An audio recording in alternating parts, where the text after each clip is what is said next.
oscuridad, cuando el temor llegó, Dios te llamó, guerrero de valor. Con tus manos vacías y tu fe en el Señor, te alzaste en batalla sin temor.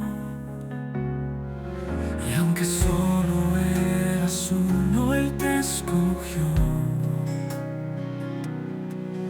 A ti, Gedeón, Dios te llamó. Gedeón,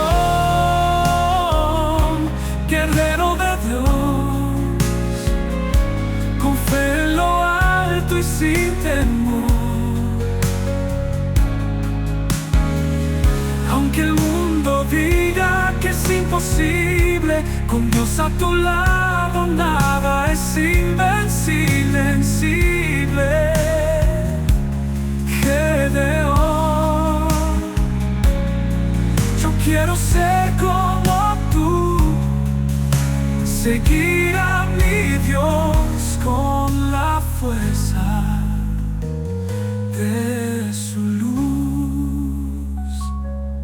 Con tan pocos hombres al Señor obedeció. Luz y cántaros, el ejército venció. Cuando el poder humano no bastó, Dios mostró su gloria y el miedo huyó. Y aunque el mundo no comprendió, la victoria fue de Dios. Gedeón,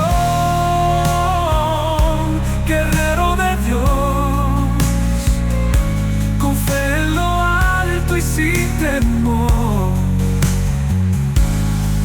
Oh no, aunque el mundo diga que es imposible, con Dios a tu lado nada es invencible, invencible. Gedeón, yo quiero ser como tú, seguir a mi Dios con la fuerza de su luz. Gedeón, guerrero de Dios, con fe en lo alto y sin temor.